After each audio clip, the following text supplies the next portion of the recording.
Calorie deficit होके एक ही बार खाना है, so why not divide it into 3 meal pattern? So it can impact all the activities of your brain, it can impact the activities of your stomach, it can impact the activities of overall body functions. अगर आप normal calories को पूरे दिन में consume करते हैं and if you eat sensibly with your lifestyle management, you are certainly going to lose weight.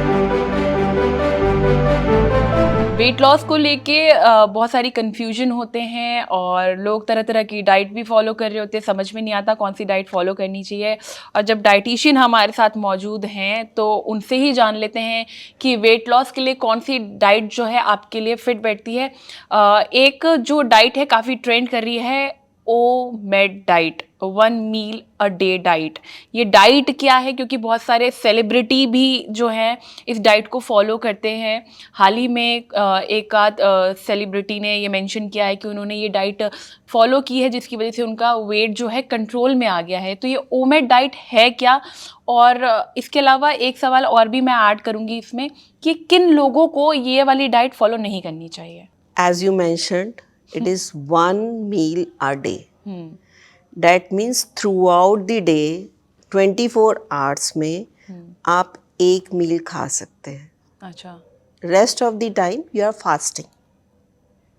Okay, except water, green tea or in between 1 tea or coffee. Juice भी नहीं? Usually juice भी नहीं. ओह। ठीक है। सो 1 meal a day लेने का purpose ये है कि आपको कैलोरीज डेफिसिट जाना है।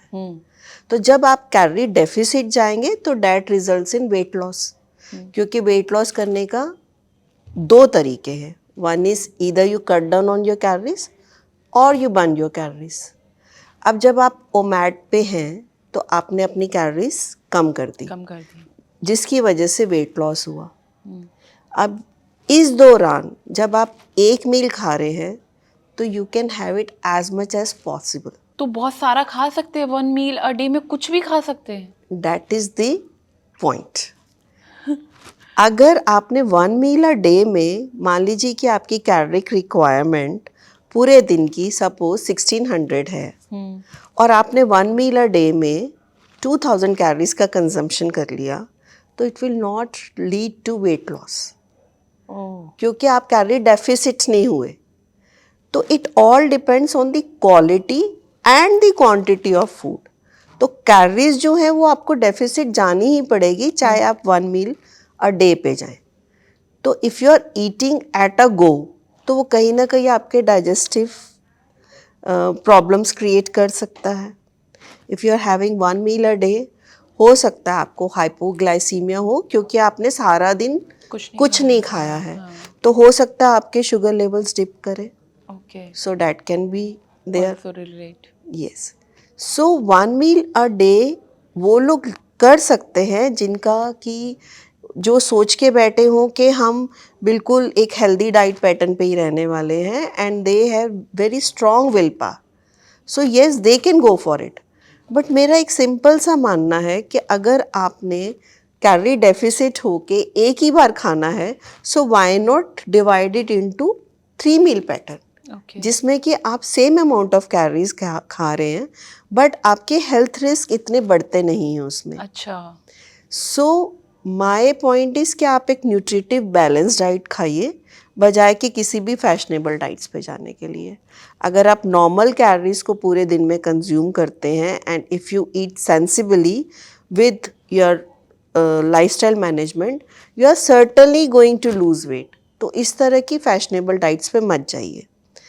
अनदर एस्पेक्ट, जो लोग डायबिटिक हैं, जो प्रेग्नेंट हैं, जो लैक्टेटिंग लेडीज़ हैं, या जिनको कि गैस्ट्राइटिस या IBS की प्रॉब्लम्स हैं, वो इस तरह की डाइट्स पे ना जाएं।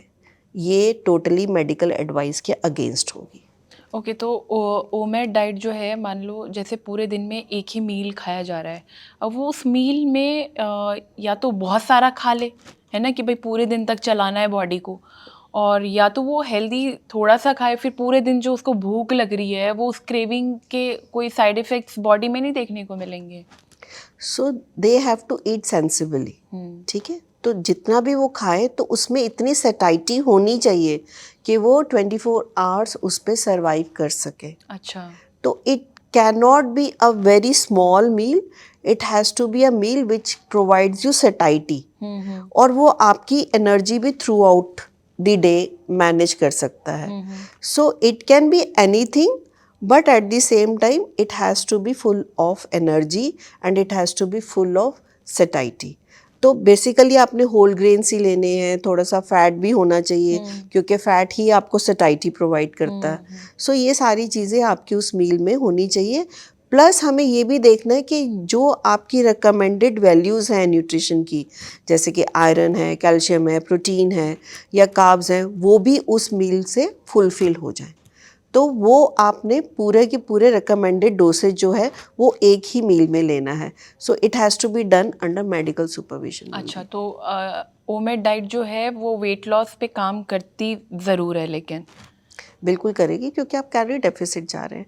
But at the same time if it is very rich in calories it is not going to work. इसके साइड इफ़ेक्ट्स भी देखने को मिलते हैं. इसके साइड इफ़ेक्ट्स तो होंगे ही. You are staying without food basically. तो वो कहीं ना कहीं आपके एनर्जी लेवल्स कम करेगा.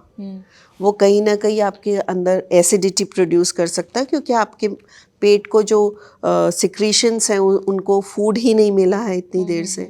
So it can impact all the activities of your brain, it can impact the activities of your stomach, it can impact the activities of overall body functions. Brain fog हो सकता है उससे, तो और आपको चक्कर आ सकते हैं. तो इस तरह की डाइट्स करना इज़ नॉट एडवाइजेबल. तो अगर आप कोई भी डाइट फॉलो करते हैं वेट लॉस के लिए, तो आपको ये मेक श्योर करना चाहिए वो अंडर द गाइडेंस होना चाहिए. आपको अपने एक्सपर्ट से सलाह लेने के बाद ही कोई डाइट को फॉलो करना चाहिए.